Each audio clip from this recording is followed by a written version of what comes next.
तो आइए भक्तों, आप सभी लोग प्रभु की आनंदमयी चर्चा को स्मरण करें। इधर जैसे ही रुक्मबाहु ने सारे वृतांत को कहा और महाराज भीष्मक ने भी कहा, हे बेटा, तूने तो मेरे मुंह की आई हुई बात को छीन लिया।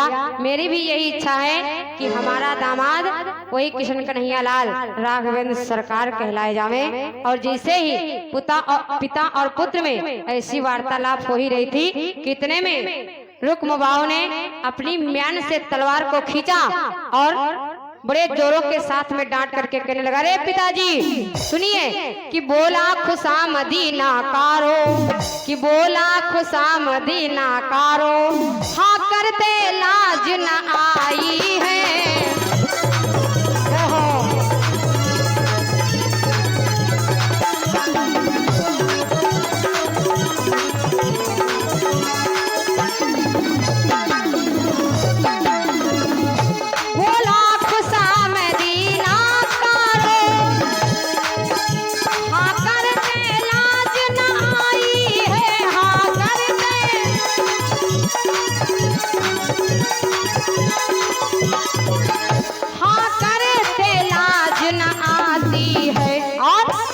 इन महाराज की हस्ती को, इन महाराज की हस्ती को ग्वालों की हस्ती भाती है।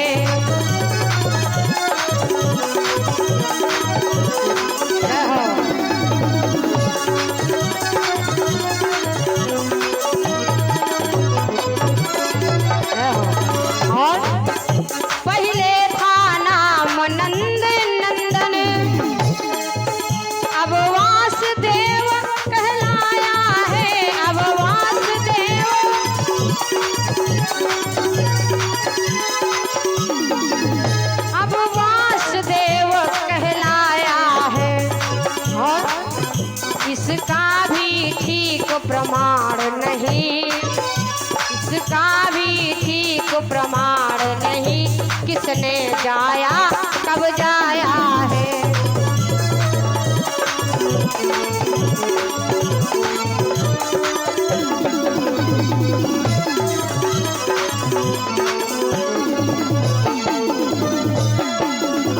आज रुक्मवीर बड़ी जोरों के साथ में तलवार को दिखा करके कहने लगा, रे पिताजी, इस प्रकार से हाँ करते हुए तुम्हें लज्जा नहीं महसूस हुई?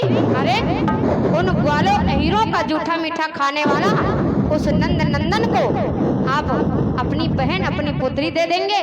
अरे पिताजी सुनिए, पहले तो नंद नंदन कहलाता था और अब वासुदेव कहलाता है। और पता नहीं कि इसका कौन सा कुल है, कौन सा खानदान है, किसने जाया कब जाया है, इसके माता पिता का ठीक से पता भी नहीं। और सुनो, अगर कहीं हमारे खिलाफ आप सभी लोगों ने हमारी बहन का विवाह उसके साथ में करना सुनिश्चित किया तो सुनो कि मेरे आगे इस छलबल की, कि मेरे आगे इस छलबल की क्यों बौछारें चल जाएंगी।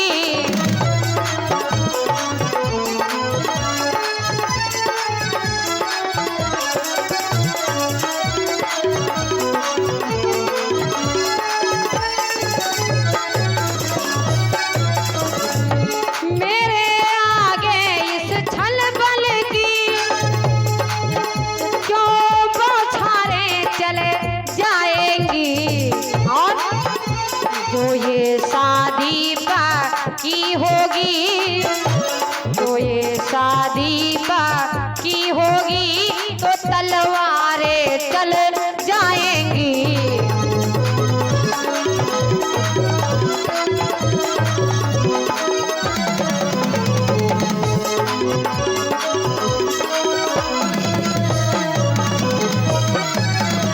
और सुनो पिताजी, यदि कहीं मेरे बगैर तुमने इस प्रकार से आज उस छलिया को, कन्हैया को अगर अपना दामाद स्वीकार किया, विवाह करने के लिए सुनिश्चित किया, तो मैं ये दावे के साथ में कहता हूँ तलवारों की बौछार हो जाएगी। मौत ही सभी लोग मारे जाएंगे, काटे जाएंगे, छाटे जाएंगे। आज जैसे इस प्रकार से ललकार लगाई तो सन्न सभा में छा गई, निकल न सकी जबान, रुक्म कीट शिशुपाल की करने लगा बखान।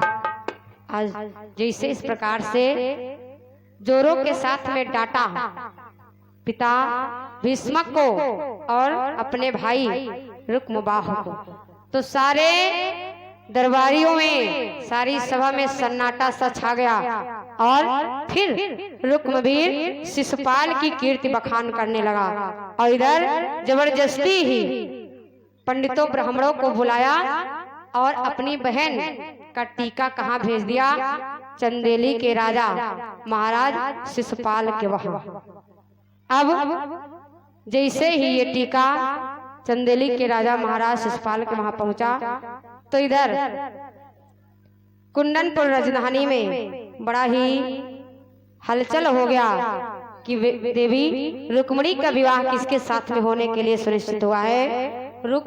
आज इधर शिशुपाल के साथ में। और जैसे ही ये सारा वृतांत रुक्मिणी की सभी सखियों ने सुना तो दौड़ करके आई किसके पास? रुक्मिणी के पास।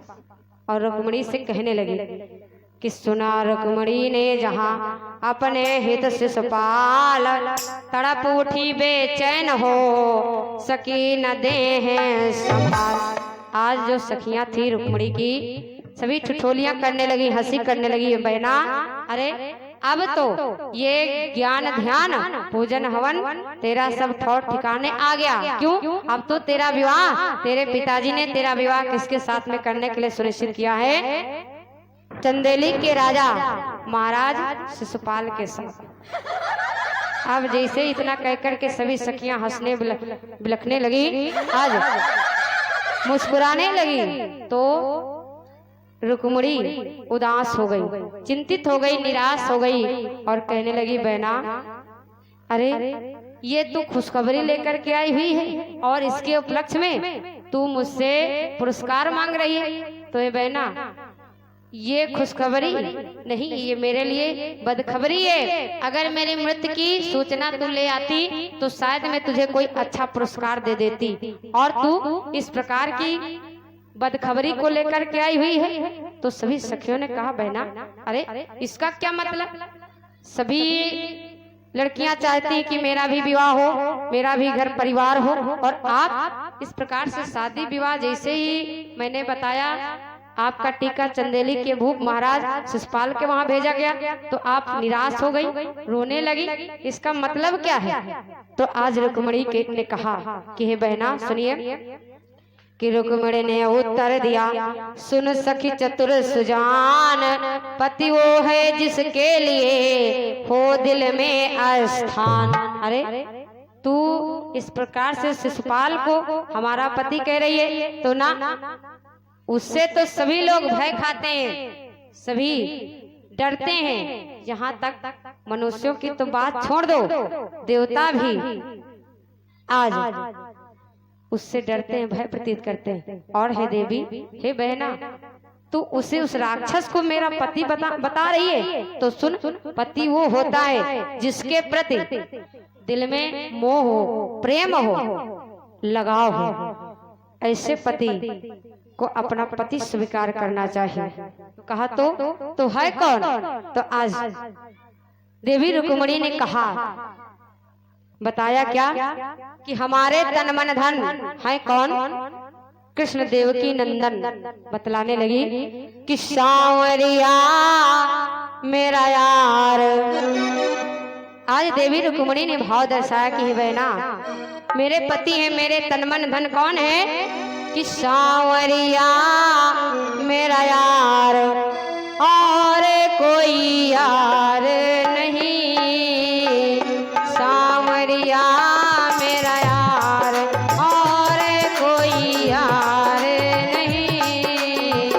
सांवरिया मेरा यार और कोई यार नहीं। सांवरिया मेरा यार और कोई यार नहीं।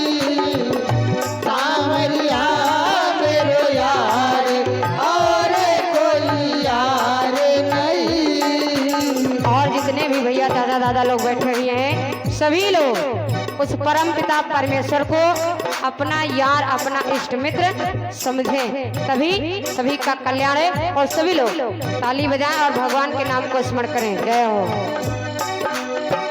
सांवरिया मेरा यार और कोई यार नहीं, सांवरिया मेरा यार और कोई यार नहीं, सांवरिया मेरा यार और कोई यार नहीं।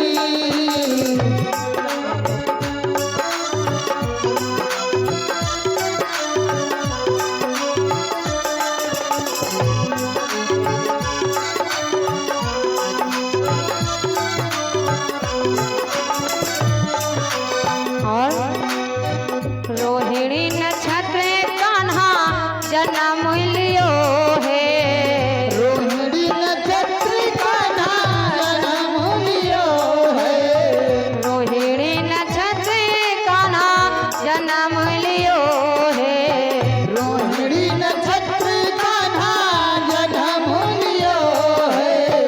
दीन पड़ा बुधवार, हाँ दीन पड़ा बुधवार और कोई वार नहीं, सांवरिया मेरे यार और कोई यार नहीं, सांवरिया मेरे यार और कोई यार नहीं, सांवरिया मेरे यार और कोई यार नहीं, सांवरिया मेरे यार और कोई यार नहीं।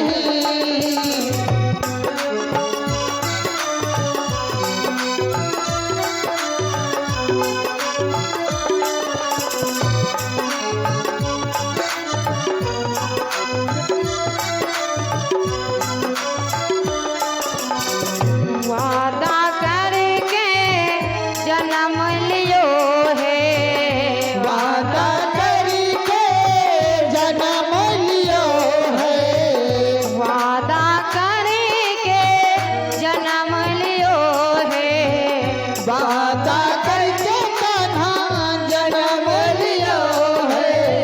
ठाढ़े पहरेदार, ठाढ़े पहरेदार और कोई दार नहीं, सांवरिया मेरा यार और कोई यार नहीं, सांवरिया मेरे यार और कोई यार नहीं, सांवरिया मेरे यार और कोई यार नहीं।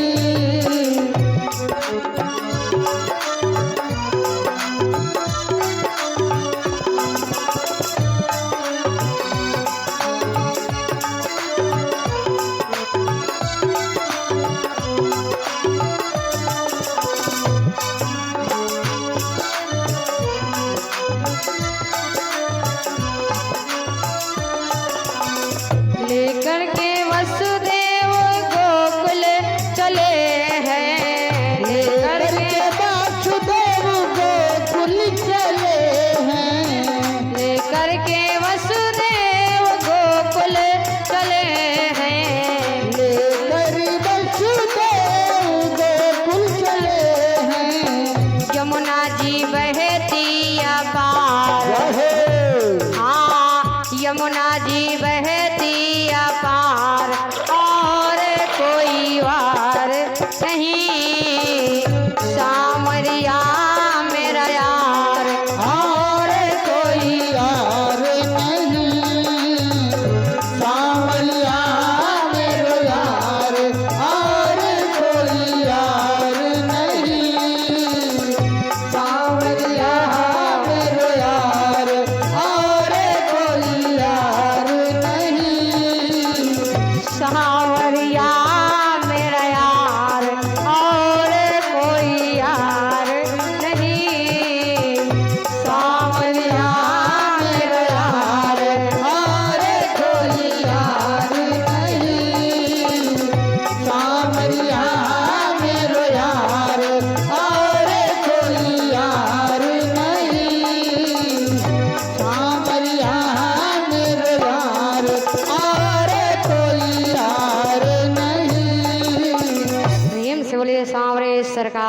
की जय हो। सदगुरुदेव भगवान की। जय हो। तो आज इस प्रकार से देवी रुक्मणी ने निराश होकर के सारे वृतांत को बताया कि हे बहना, कि मेरे तन है, मेरे धन है और मेरे जीवन जीवन धन है। और समझी हो सखी कौन है वो कृष्ण देव की नंदन है। मेरे पार ब्रह्म परमेश्वर इस जीवन की नौका को खेने वाले वही राघवेंद्र सरकार भगवान श्री कृष्ण कन्हैया लाल है।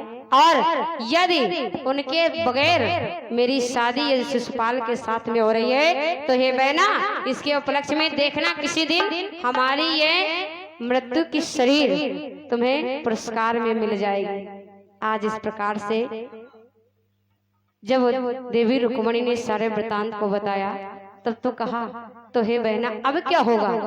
अब तो तुम्हारे भाई रुक्मवीर ने तुम्हारे नाम का टीका भी चंदेली के महाराज शिशुपाल के वहां भेजवा दिया। अब तो और मूर्छावंत हो गई। इधर तुरंत ही एक विप्र देवता को बुलाया। कौन? देवी रुक्मणी ने। कि रुक्मणी ने यह सोच कर लिखा पत्र तत्काल, एक विप्र से इस तरह कहा हृदय का हाल। तो टूटे है जो नहीं चाचा नहीं। और ये 30 मुद्राओं का दान चंद्रिका प्रसाद चाचा जी के द्वारा हुआ है। तो पार ब्रह्म परमेश्वर सभी की मनोकामनाओं को पूर्ण करे, सभी का जीवन मंगल में हो, सभी सुखी समृद्ध रहे।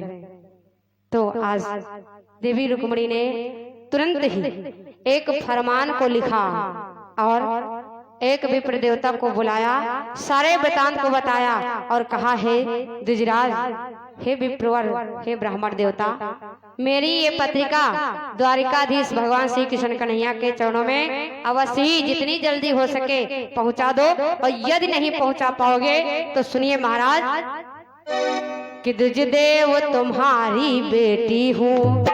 हे ब्राह्मण देवता, मैं तुम्हारी पुत्री के समान। और सुनो कि द्विजदेव तुम्हारी बेटी हूँ, मेरा सतीत्व रख लीजिएगा।